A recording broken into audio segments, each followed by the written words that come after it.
I think we can start now. Yeah. Uh, Hello, all. Welcome to the second edition of Data-Driven Learning and Control Seminar Series.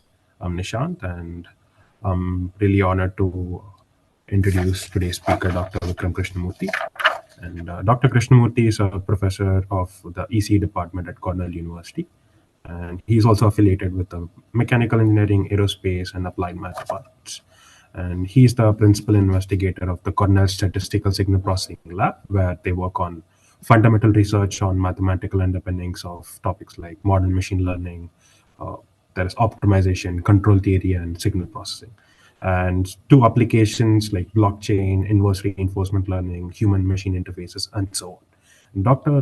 Krishnamurthy, after his PhD, was a faculty with the University of Melbourne, and then he moved to the University of British Columbia, where he served as the Canada Research Chair professor, and then he came to Cornell in 2016.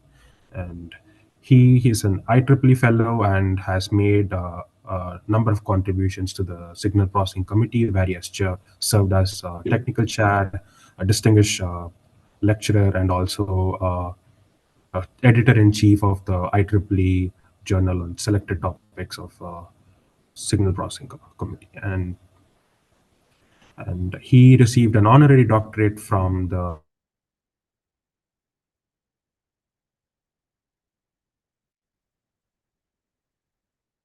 something break up. KTL Institute of Technology in Sweden in 2013, and he has been partially absorbed audition processes and dynamics of engineered artificial membranes and biosensors. And without further ado, I'd pass on the mic to Dr. Krishnamurthy. Okay, thank you. So hopefully you can all hear me pretty clearly. So the title of today's seminar is Social Learning and Inverse Reinforcement Learning. I may run out of time when I reach the inverse reinforcement learning part, but certainly I'll discuss more about the social learning initially. So this is work I've been working in this area for almost now 10, 15 years, and there are a lot of interesting aspects to this which I'd like to share in this presentation. So most of my background really comes from statistical signal processing, and more recently I've been very interested in economics. And so the perspective I'm giving in this presentation is from a signal processing and an economics perspective. Okay, so in simple terms, statistical signal processing is estimation-centric. Given noisy observations, it poses the question how to estimate the signal from the noise and how to estimate the underlying parameters. On the other hand, behavioral economics is decision-centric. It constructs very clever generative models for human decision-making given measurements. So you can imagine that there is an interface between the two where signal processing is used for sensing. The sensing estimates go to a human decision maker. One uses behavioral economics at the human decision level to model how the human makes decisions. And that is what we're really interested in. We call that the human sensor interface. Now, to implement this human sensor interface, we also need this concept of inverse reinforcement learning, which really translates a model for human decisions to a utility function. So if a human is trying to make decisions and an expert system views the human decisions, how does the expert system learn from the human? Well, in economics, usually the idea is that the human is considered to be a utility maximizer with constraints. And so the problem reduces to the inverse optimization problem. If I look at a time series of decisions, how do I figure out the utility function? So essentially, that's like system identification at a decision-making level.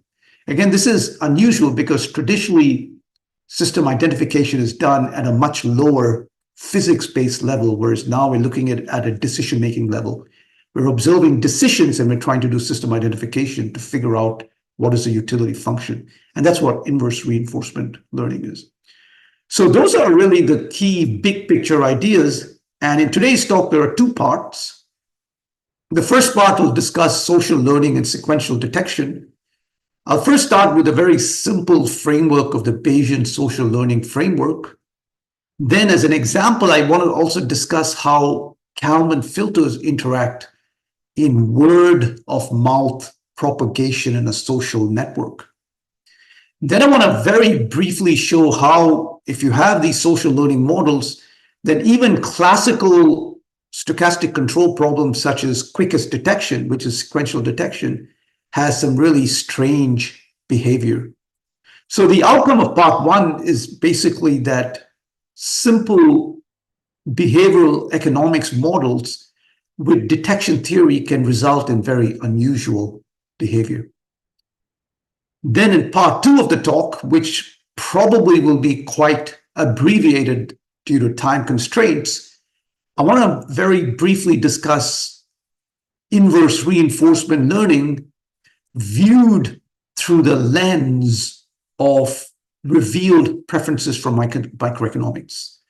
So the idea is, if we observe a decision maker, how to construct an inverse reinforcement learner which can identify two things. First, are the decisions of the decision maker consistent with constrained utility maximization? Or is it a decision maker who is completely irrational? And if one can identify if the decision maker is indeed a constrained utility maximizer, how can you estimate the utility function? Again, these are fairly brief questions at this stage, but they have some very deep philosophical implications. I mean, a more deeper question would be, if I observe the decisions of a system, can I say that the system has feedback control, for example? That's a harder problem. We're actually making this somewhat simpler to say, can I rationalize a decision maker in terms of its utility function and how to estimate that utility? So those are the two big picture aspects of this talk. And I'm going to go on to part one now, which starts with basic Bayesian social learning. So this setup here is really simple. It's almost like high school probability, but there's something pretty strange which comes about with a small twist. So if we go back to very elementary probability, like probably first year university or whatever, you deal with classical Bayesian estimation. I have a random variable x with some prior pi 0. X, for simplicity here, is a finite random variable. So it takes on one of x possible values, 1, 2, 3, 4 to x. We have a prior p of x given a bunch of observations. Agent k makes an observation yk with a likelihood p of y given x. We use Bayes' rule to update to compute the posterior at time k, which is the prior times the likelihood divided by a normalization term. For simplicity, I've omitted the normalization term, so it's simply a proportionality here. Okay, this is Bayes' rule, elementary high school probability. I've written this in a slightly different form so that we can use this for what we want. Rather than just write it as classical Bayes' rule, I've represented it as a multi-agent system. So agent 1 receives observation 1. It sends its posterior to agent 2, which is a prior for agent 2, which receives observation 2, sends it to agent 3, and so on. So this is simply a fancy way of writing down elementary Bayes' rule. There's nothing fancy about this. It's trivial. Okay, so this is Bayes' rule. Okay, now we want to go to the social learning protocol, which is non-trivial, even in this simple sense. So now, again, my aim is to estimate a random variable x with some prior pi 0 using Bayes' rule, but there is a twist now. So now my prior is the probability of x given the decisions of previous agents, not their observations, but their decisions. And I need to give you a model for how the agents make a decision. The agents make a decision according to this little block diagram here, which is essentially a simplistic economics representation of a human decision maker under very simple conditions. So the state is observed in noise. just like classical Bayes rule, we have an observation yk. Then yk translates into a posterior pi k, just like Bayes rule. But now comes the twist. Pi k is not fed to the next agent. Instead, what the decision maker does is it uses pi k to optimize the expected value of a local utility or a local cost. Cost is simply the negative of a utility. And it then sends the decision which minimizes that utility to the next agent. That's the action. So let's translate that to mathematics. So the observation is just like classical Bayes rule. Then the agent chooses an action which minimizes the conditional expectation of your cost given the observation, which is the new information, and the prior from what is known thus far. Remember, the prior now is the probability of X given the previous decisions. Now, this decision is sent to the next agent. So that's the clear difference compared to the previous simplistic protocol. And so now the next agent uses this new action. Of course, this action contains information of the observation because the action is a function of the observation. So the agent K updates its public belief, so to speak, which is a probability of X given A1 to AK. So going from pi k minus 1 to pi k using Bayes' rule.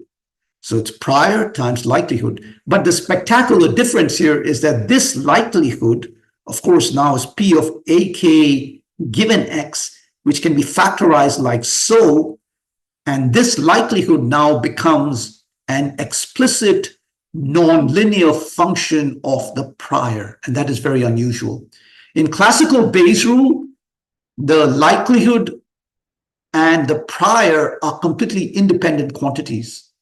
Here in social learning, the prior affects the likelihood. In fact, the prior is present in the likelihood. And that too is a nonlinear function because of the argmin. And that results in some really spectacular behaviors. So if you were to code up this very simple thing in MATLAB, you will see after a few iterations, every agent will simply repeat the decision of the previous agent. So after a while, learning stops. So in other words, you form something called an information cascade or a herd. That is, rational decision makers, which are Bayesian rational, they completely ignore their private observation yk. They completely ignore their observation yk, and they simply parrot the decision of the previous guy. Okay, so that is very unusual. So this is kind of like a pretty famous example, and you can actually prove this mathematically. So there's a very famous paper by Bigchani and several other results. Actually, it dates back to even some of the work of Tom Cover and Marty Hellman in the 1970s. And this shows that agents eventually choose the same action, forming information herd with probability 1 at a finite time k. Okay. Now, in this graph, in this framework, we had agent 1, agent 2, agent 3 acting sequentially, which is like a line graph. But this herding actually takes place in much more general graphs. So you don't just need agent 1 to 2 to 3. You can have a more general directed graph, and you would still have this form of herding. There's a pretty nice paper by Asemoglu and Ostagler, I think about a few years ago, which shows the same thing on general graphs. Okay. There are many interesting stories behind this kind of framework of herding, and one of the famous ones, of course, is, say you're sitting at home and you see some guy walking by on the street with an umbrella. So that's your private observation, the decision of the previous guy. And then you are too lazy to look at the weather forecast. You assume that the previous guy who took the umbrella was rational, and so it's likely it was going to rain, and that's why the guy took the umbrella. So therefore, you take the umbrella now. And so now there are two guys walking down the street with umbrellas. So a guy is looking at two people walking down with umbrellas will say, oh, it's most likely going to rain. So the third guy takes an umbrella, and you have this kind of rational herding, which is possible where the first guy who took the umbrella took it for no conceivable reason. Maybe he did not know it was going to rain. So you can herd to incorrect decisions. Okay, so this is a pretty well-known result. The proof of this is actually not hard. It uses just basic martingale convergence theorem. And the martingale convergence theorem here actually is pretty straightforward. It essentially shows that in a finite amount of time, k, this guy here, p of ak given y comma pi, it becomes independent of y, okay? And so what happens is that this goes outside the summation because it's independent of y. And so you have essentially p of yk given x added over y, which is just 1. And so you have pi k is proportional to pi k minus 1, which means that pi k equals pi k minus 1 if you normalize, which means that social learning stops. Okay, so the mathematical proof of this is not hard. It's only a few lines after applying the martingale convergence theorem, but it shows you that Bayes' rule here hits a fixed point. It doesn't update after a while. Okay, and this is a kind of interesting setup. So there are numerous examples of this in social learning where people freak out and sell stock in a herd, and that's why the market crashes and so on. Okay, I want to now give you another example of this kind of behavior in social learning. This was a simplistic example where you had a finite observation space, finite action space, and therefore you hit an information cascade. Social learning stopped. Suppose now we replace this Bayes rule with Kalman filters. So now we observe yk as x plus Gaussian noise. Then you don't have herding because now your observations are continuous, but your learning rate slows down. And I want to show you that. So this is a different setup, and this was originally studied by economist Vives in 1997, but we had I want to mention some newer work on this once I give you this basic example. So this is work which I just presented at the Allerton conference a couple of weeks ago, and this is kind of the background. Okay, so we have here now two Kalman filters, and we have this kind of word of mouth setup. So Kalman filter 1 is like a person who's a lower level worker who hears some information from a source. So yk is the noisy observation going to Kalman filter 1. Then Kalman filter 1 computes its mean and covariance estimate of the underlying state and sends a noisy estimate of its mean to the Kalman filter 2. Kalman filter 2 can be viewed as a supervisor of Kalman filter 1. So it receives the noisy estimate from Kalman filter 1. It deploys a Kalman filter using this noisy estimate to estimate the underlying state x. So x is the underlying state which comes into the left-hand side with some prior and covariance. And once the boss, Kalman filter 2, computes its estimate of its mean and precision. Precision is just the inverse of covariance. As most of you know, a Kalman filter is a two-dimensional statistic, a mean and a covariance. I've replaced the covariance here by the precision, which is simply the reciprocal or the inverse of the covariance. So the Kalman filter 2 senses back to the prior. So when you have the next observation, Kalman filter 1 uses this prior and so on. So this is the protocol, okay? So this is a very nice protocol for word of mouth learning. The first guy hears something from a source and sends a distorted version to the higher level manager who sets the strategy by which the first guy again receives information and so on. So how does this system learn the state X? And it's pretty unusual. So let's write down the dynamics very straightforwardly.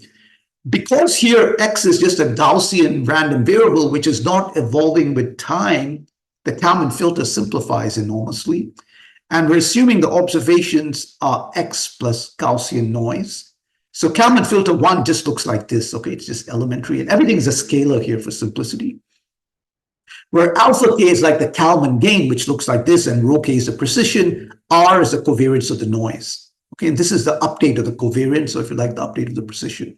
Now, Kalman filter 2, we call this the observation going into Kalman filter 2, which is a noisy estimate from Kalman filter 1.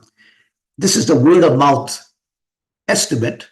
So the Kalman filter 2 essentially receives this, and if you write down the model for the Kalman filter 2, you can actually take this guy, which is what the supervisor receives, the noisy measurement here. The Kalman filter 2 also knows the previous estimate it did at the previous time point, so you can actually write down a equivalent observation for Kalman filter 2, the guy here, which I call zk plus 1, which is the underlying state x, which you're trying to estimate, plus the noise, plus ek plus 1 by alpha k, where ek was the noise corrupting the estimate from the first guy to the second guy. And notice the remarkable feature here that typically alpha k, which is a Kalman precision gain, goes as 1 over k. So when you divide by alpha k, you're essentially scaling this noise at time k plus 1 by k. So this noise variance is growing with time. Most of you know that a Kalman filter's covariance goes to 0 at rate 1 over k. So you have two guys, the noise growing with k, the Kalman filter going down with 1 over k, and so really weird stuff happens. And so you can ask the question, how does this overall system converge to the true state estimate x? Well, if you just have one Kalman filter, it's well known just by basic Bayes rule that the covariance goes to 0, because eventually you exactly estimate the state. The covariance goes to 0 at rate 1 over k if you have one Kalman filter. But in this really strange setup here, what you have is that the covariance goes to k as k to the minus 1/3, or the reciprocal precision grows as k to the 1/3, whereas for the classical Kalman filter, it's order k.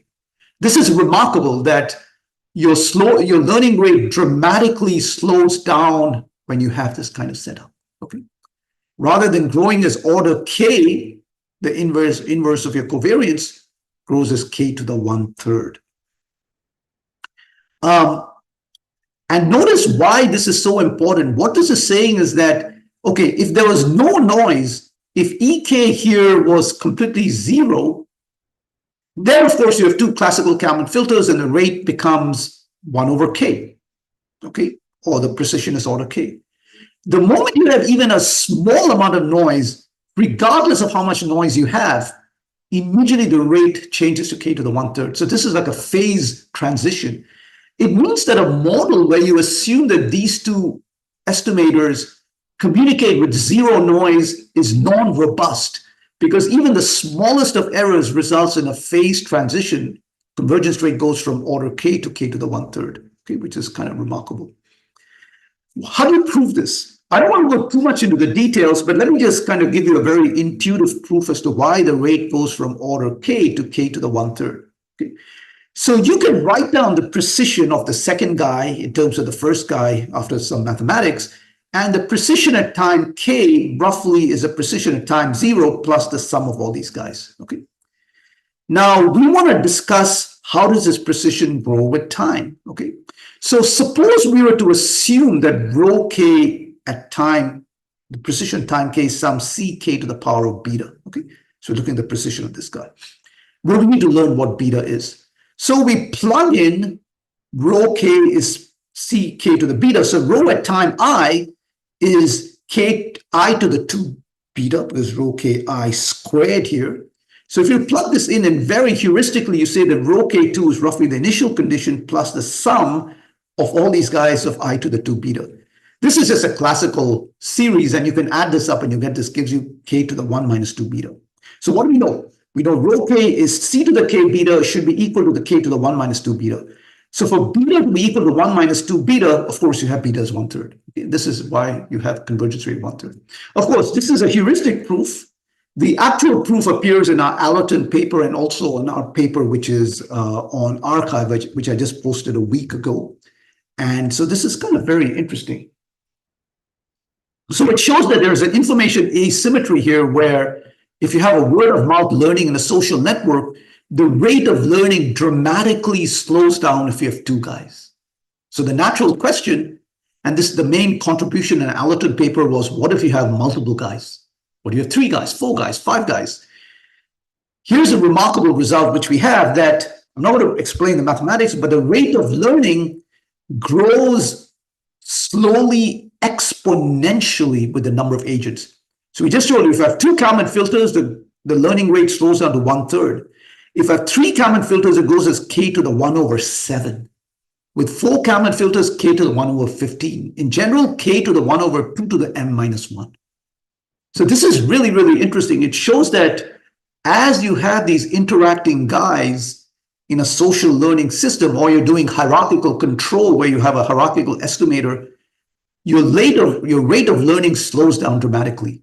So this is like a continuous analog of what I presented on the first page, where I mentioned that you have this information cascade where social learning stops in the finite observation case. In the Kalman filter case, it's a continuous observation, which is Gaussian. And in this case, of course, things don't stop, but things slow down exponentially fast, which is kind of really interesting. So this is a new result. I mean, as far as we know, this has never appeared before, and it's kind of really interesting that you slow down exponentially with the number of agents. So again, the proof of that is very similar, at least intuitively, although the rigorous proof is much more complex, which I won't discuss here. Okay, I want to mention one more thing here, which is also important, which is in our paper. Okay, so we know that if we have multiple Kalman filters, the rate of learning slows down. Can we do something clever to speed up the rate of learning? Okay, and the answer is yes, you can. So understand what we're saying here. We have a lower level worker which sends information to a higher level manager, to an even higher level manager who's the boss. The boss sets the prior, like the strategy for the next guys to take measurements and so on. So if you did the following modification to the protocol, suppose you as a lower level worker said that because the boss is a higher level kind of big picture person who doesn't really know exactly what's going on because it's been receiving word of mouth information through multiple levels, if I were to artificially scale this prior by the boss, remember the boss is setting the prior, if I were to artificially scale the prior, then, so at time k, if I scale the prior, or if I scale the precision by k to the minus delta, then I can recover the optimal rate of convergence. So essentially, I'm kind of taking what the boss says with a grain of salt. I'm kind of, so in a bureaucracy, to learn fast, you need to kind of not exactly obey what the boss says, but say the boss is not really absolutely correct. I just kind of weigh it down. And the precision and the precise way how you weigh it down can be actually studied in many ways. So if I weigh it down as order k, so whatever I get here for the precision, I kind of scale it by k. Okay, so whatever precision I get here, I scale it by k at time k. So in other words, I'm making it less kind of precise, then I learned faster because I'm learning at k to the minus delta here, so I learn faster. So this is kind of a really interesting way of looking at how you can speed up learning by artificially weighing your prior, at least in the Kalman filter case. You know, this setup arises in numerous cases where you have multiple agents interacting and estimating stuff. So one of my PhD students, Adit, actually coded up a bunch of neural networks here. These are deep learners, where these deep learners learn from each other in an interacting way. So the first deep learner learns from the second guy as this, the second guy learns from the third guy learns from the second guy, and the third guy feeds its deep learning coefficients to the first guy, according to this protocol. And again, you see, although we can't prove this mathematically, I mean, deep learning is purely empirical, you have this dramatic slowdown in learning. A single neural network learning, 2 neural networks, the covariance is much, much slower when you have 3 guys. This is 1 guy, which is very fast, 2 guys slower, 3 guys much slower. We've noticed the same thing again with large language models. So if you hook up, for example, ChatGPT, well, here Adit used Mixtral, which is another very simple llama type large language model from Facebook. And again, empirically, you know, we were using this to test if speech or written sentences from a hate speech peddler were either hate speech or not. Again, we notice that if you have multiple agents together, you have this slow learning or herding behavior. So this kind of behavior is not just in Bayes' rule or manifestations in Kalman filters. It happens in a lot of systems where you have this kind of asymmetric information pattern.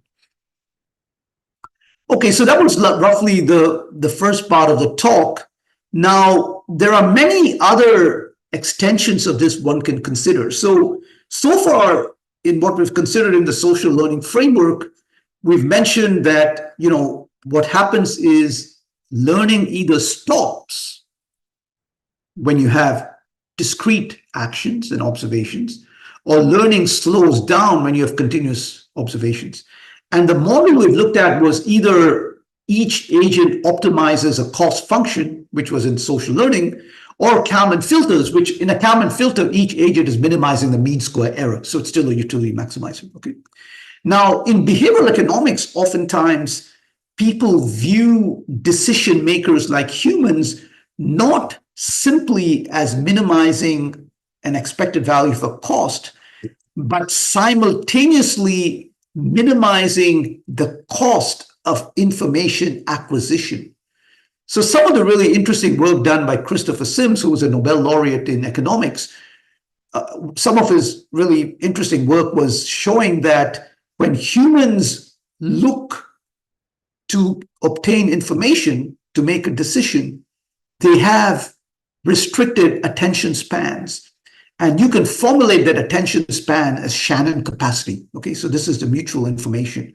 So essentially what it's saying is that this stuff here, the first term is the classical social learning, but I tweak my observation likelihood to minimize the second term, which is my attention span. So the idea is this: if I pay very little attention, then I'm not spending any money in terms of attention. So if I put a monetary value to attention, if I pay very little attention, then my posterior, which is a function of my prior and observation, should be very similar to my prior. And so the difference is virtually zero. I pay no cost.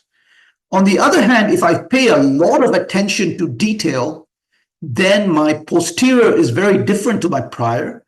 And so the difference is going to be large, and I pay a very large cost for my human attention span. So you can now imagine an optimization which trades off attention span with social learning. Does learning slow down? Do I have the same phenomena with Kalman filters, and do I have information cascades? And the answer is yes, but in a much more sophisticated way now. So essentially, you are now controlling how I observe information when I learn from previous agents. And again, using this, you can slow down the process of herding, and you can speed up the convergence rate. So this is a pretty interesting tool. Another interesting framework is often in economics, people don't assume that a human decision maker is simply optimizing an expected value. Expected utility maximization or cost minimization is sometimes considered too simplistic. So what is happening in economics and also in finance and also, I guess, in control theory is people replace the expectation operator E with a risk operator R, where the key difference is that risk is a sub-additive operator. Expectation is an additive operator. E of x plus y is EX plus EY. But risk of x plus y is less than equal to risk of x plus risk of y. Sub-additive is much more general, and some of you might have heard of things like value at risk or conditional value at risk and so on. These are very powerful risk measures which are used in finance, and many of these ideas can be used to quantify how social learning can slow down. So for example, if agents are risk averse, then they're going to herd even quicker to very safe decisions because there's safety in numbers, and so you herd very fast. So these are pretty interesting things. You can also control the herding in some sense in other ways, which are like processes, which I'm going to very briefly mention in the next slide. Okay, So what I want to talk about now is another very quick idea before we go to the inverse reinforcement learning part. And the idea here is we want to now close the loop or control social learning. So far, we've spoken about social learning as multiple agents purely from an estimation-centric point of view. Now, as control people, we're going to put a controller. So this is, as I told you in the first slide, a simplistic model for a human, and now we have a controller in the loop. Okay. So this is kind of consistent with what behavioral economics, so Daniel Kahneman, who's one of those famous behavioral economists, suggests that human decision-making happens in two timescales. Humans make really fast decisions, which are instinctive, and they make much more slower strategic decisions. That's what we're talking about here. So the social learning decisions, where I take a sensor, a Bayesian estimator, I take a local utility, take a local action, which we just discussed so far, that is the fast decision making. Now I'm going to add a stochastic controller, which does dynamic programming, which is a long-term decision making, strategic decision making. So we're looking at the interaction here of two kinds of decision makers. A local decision maker interacting with a global, slower decision maker. So it's really a stopping time. What we're going to look at here is a very specific case of something called a stopping time, partially observed Markov decision process. But because of these interaction decision makers, it becomes a very unusual, non-standard information structure. And so the question we're asking is, how does a local and global decision maker interact, and what can you do about it? So the example we want to talk about here is actually, again, very, very simple, but again, the results are pretty interesting.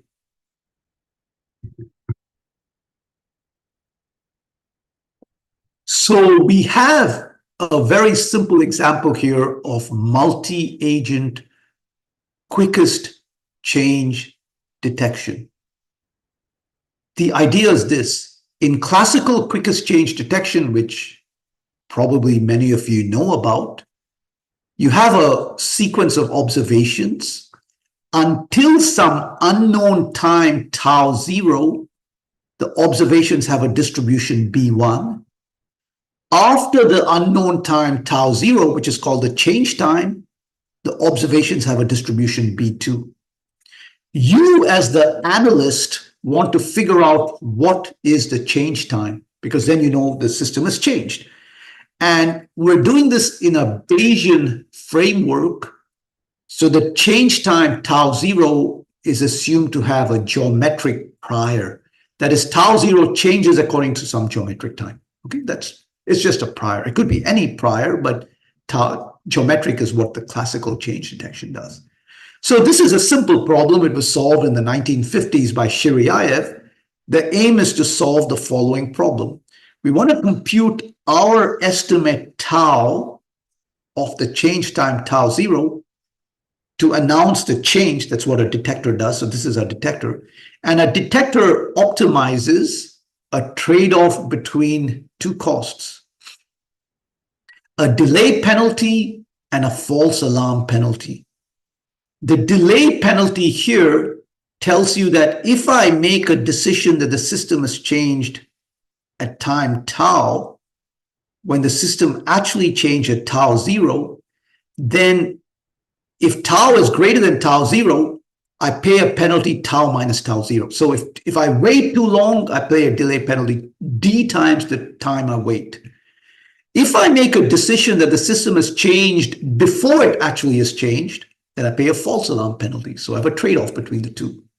And it's well known from elementary dynamic programming that the optimal strategy is as follows. You use Bayes' rule to compute the posterior pi k of the probability of change given your observations y1 to yk. And then if pi k exceeds a particular value called a threshold value, then you say the system has changed. So pictorially, it looks like this. The horizontal axis is pi k, my posterior, so this is 0, this is 1. As the posterior probability of change gets larger, there is some value beyond which I say the system has changed and finish and stop. It makes intuitive sense, and my probability of change gets really high based on my observations. I say the system has changed and the problem stops. That's classical quickest change detection, really simple. The main takeaway from this classical quickest change detection is that you have a single threshold, the point at which you switch from deciding no change to change, a single threshold, which is very simple and can be done. Okay, now let's do the multi-agent social learning version, which is much more sophisticated. So if you think about what we did on the first page of the seminar, we replaced the probability given the observations with the probability given the decisions of previous agents. So simply replacing with classical social learning. So it's exactly the same social learning protocol. Each agent takes their observation, they minimize a local decision, they give their decision to the next guy, we have the social learning filter. So if you think about a pictorial interpretation, this could be that each sensor here either sends a red or a green. That's its local decision. So sensor 1 takes a local observation, maybe sends a recommendation red. Maybe the red could be that this is dangerous. Sensor 2 says not dangerous, green. Sensor 3 says not dangerous. Sensor 4 says dangerous. And the global decision making is looking at these recommendations, green or red, to make a decision as the system X changed or not.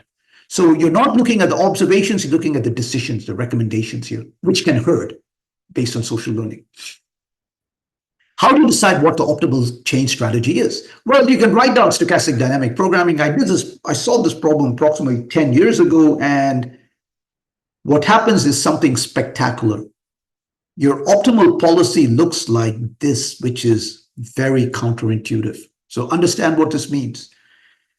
The horizontal axis is a posterior probability of change. So your optimal strategy is this: when the posterior probability of change exceeds a certain value, say, yes, it's optimal to declare a change. But what is really bizarre is when the posterior probability of change gets even larger, it's optimal to say there's no change. This multi-threshold behavior is extremely unusual. Almost every detector in the classical sense, the stopping region, like in the top diagram here, is convex. It's connected. It's a single interval. Here, the stopping region is disconnected. It's non-convex. This kind of multi-threshold behavior is extremely unusual, and it appears because of the non-standard information patterns of exchange in social learning. So to summarize, the optimal decision-making when you have social learning is very complicated. The stopping set is non-convex. Global decision-making using local decisions is non-monotone. It's not a simple threshold, there's multiple thresholds. So what does this mean in a practical setting?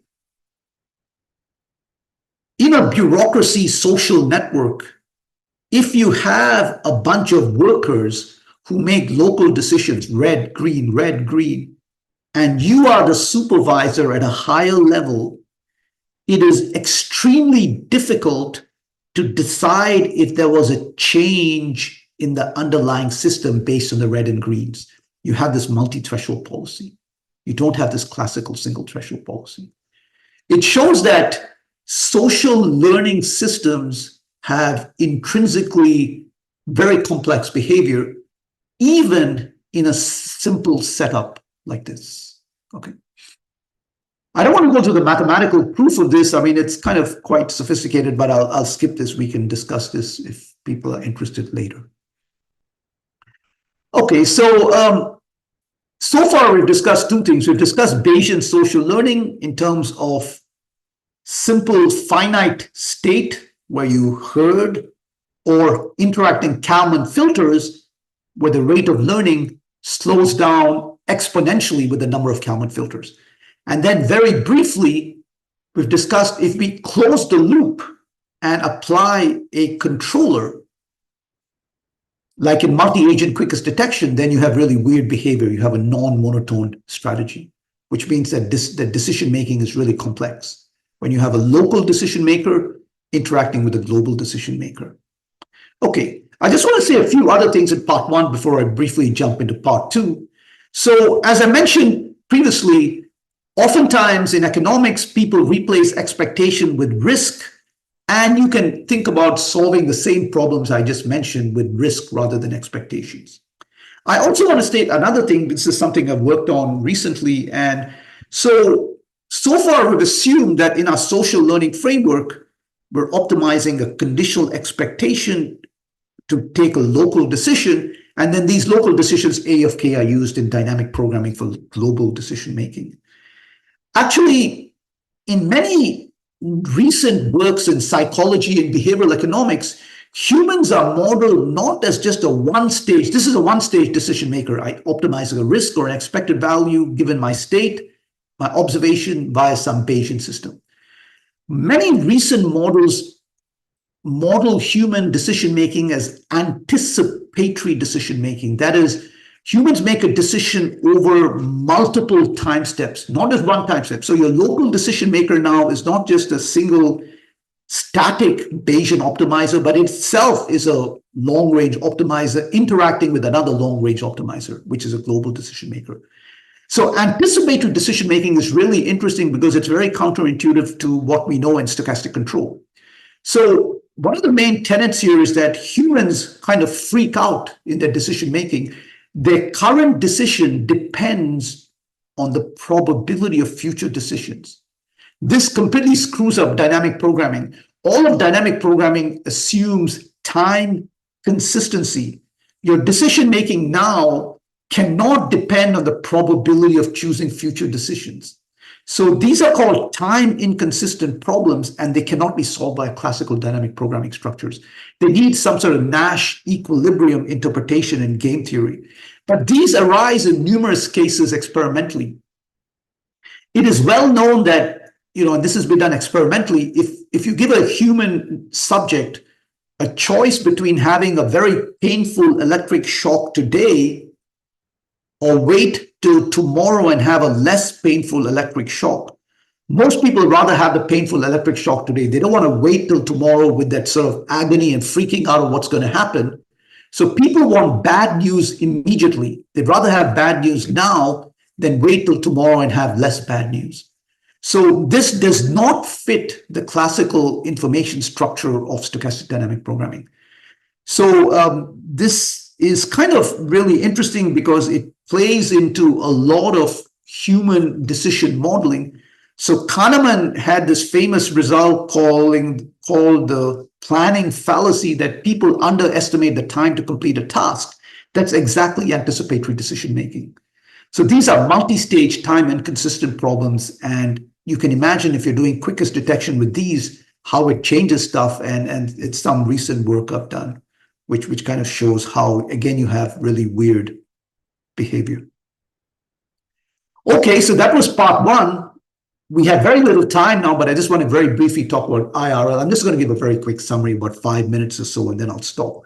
So, so far we've looked at social learning. We have an individual here, and how does it make decisions? Now we're looking at the inverse problem.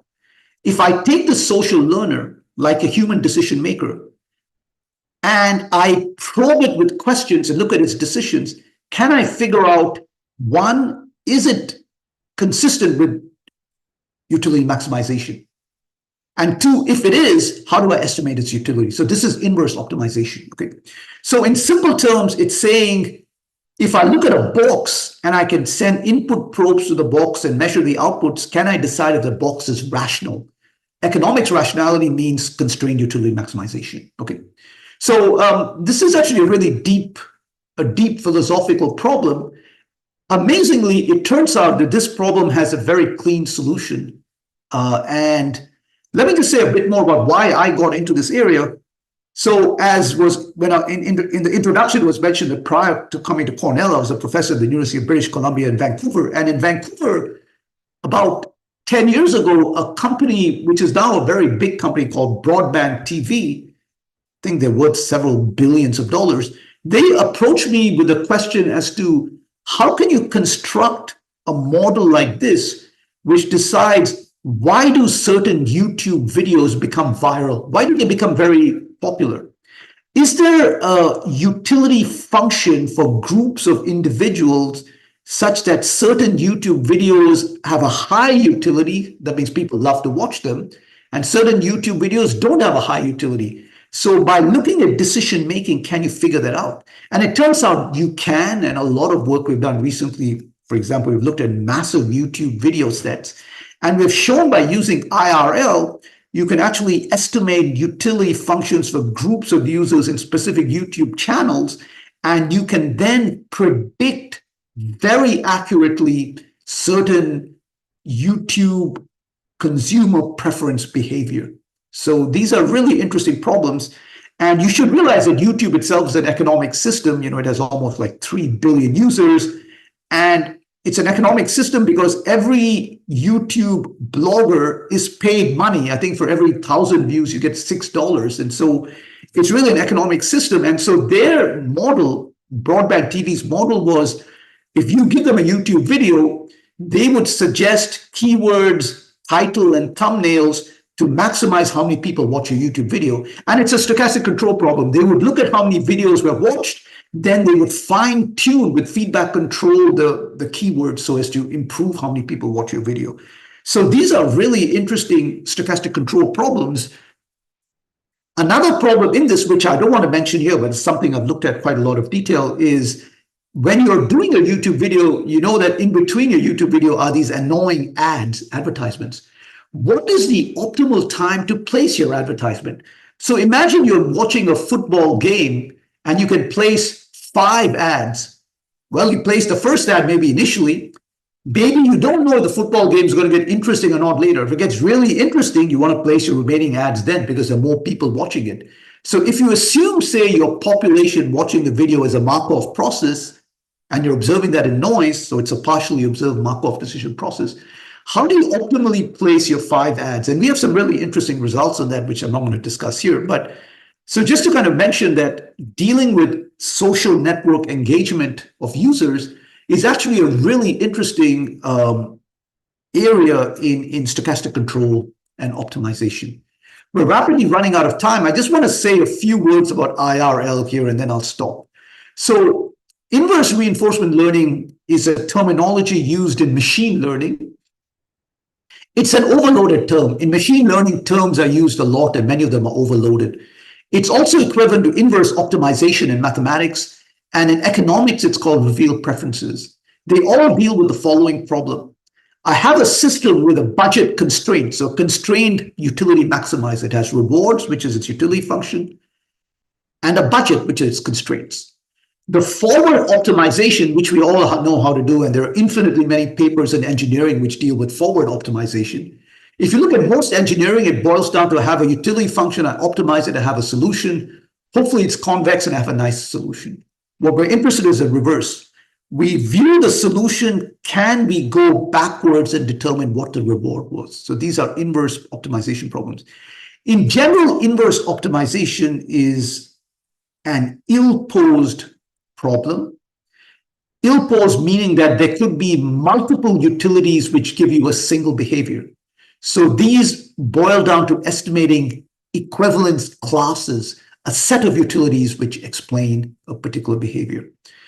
And it turns out, this will probably be my second last slide, that there's a lot of work done in machine learning and IRL. The most famous work was in 2000, where people did it for a basic Markov decision process. But these works actually are very simplistic compared to what was done in economics. In economics, back to the late 1960s, is a remarkable theorem called Afriyat's theorem, which gives you a necessary and sufficient condition for this problem, which is kind of remarkable. So if there was more time in this seminar, or maybe some other day I can talk to you guys, I would discuss Afriyat's theorem in more detail. Myself and my students spend a lot of time looking at this. There are Bayesian revealed preferences, which we're looking at. So for example, if a detector makes decisions and I observe those decisions in noise, how do I detect the presence of a detector? Okay, so these are like pretty interesting problems. So inverse reinforcement learning is a very interesting area. I don't want to say too much about it because we're running out of time here. I'll simply jump to a conclusion. Now, there's no, the conclusion slides really are more about inverse reinforcement learning, which I don't want to say too much about here. So I'll be happy to take any questions at this stage. Thank you.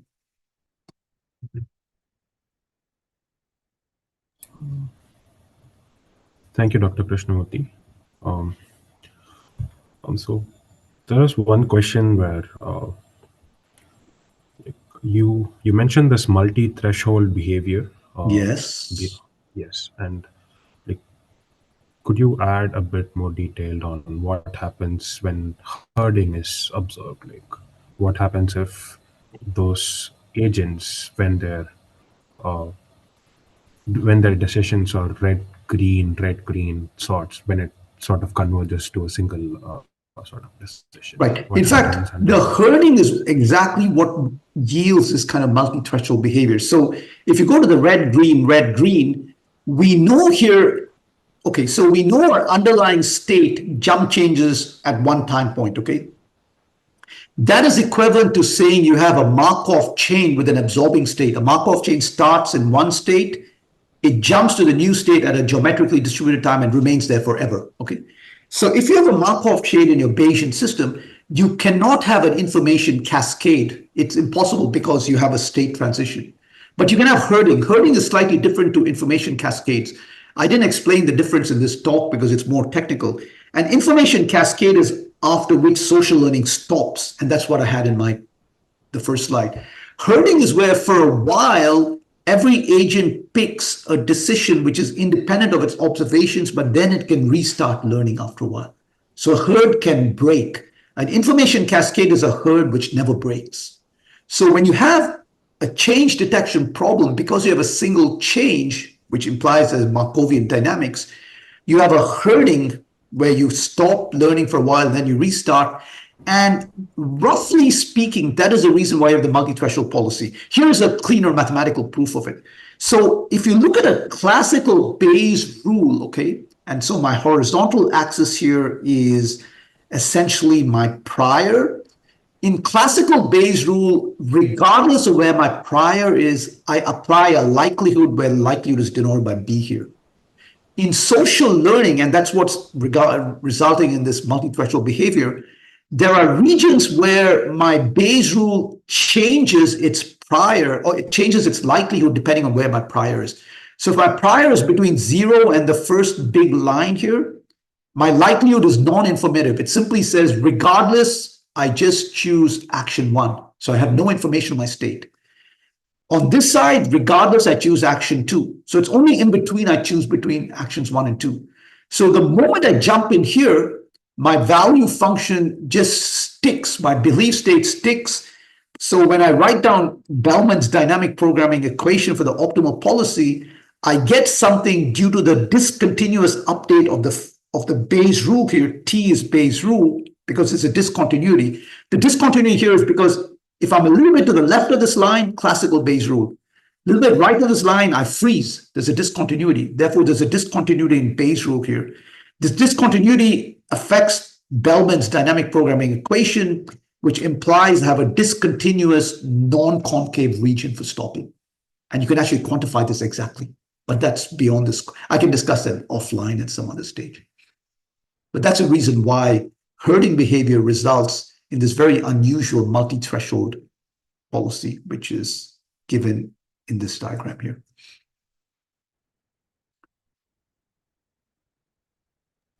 And I have a question on this Sure. multi-agent quickest detection. So we would ideally want to minimize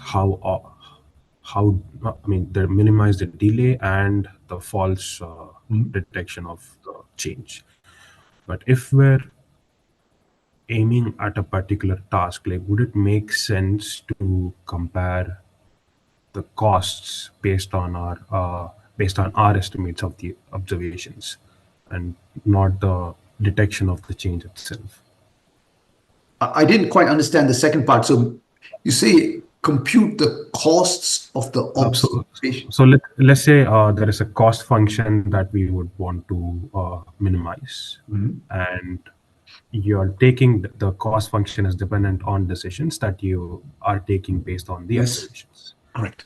And the quicker, or like, if we can detect the change in this observation right away, then we would probably get we'd be able to take better decisions. So instead of comparing the deviation, or like the deviation the time at which we uh, detect this change, would it make sense to consider like a expected sum of costs, considering that we've detected a change in the observation? Okay, so your question is perhaps, if I understand it right, is there a way of modifying these costs here in some clever way so that you can possibly make a detector more efficient? Yes, something like Yeah. that. So there are two ways to answer. Again, I didn't explain this here, but it's been studied in my previous papers. I can explain that again. Maybe I'll explain very briefly now.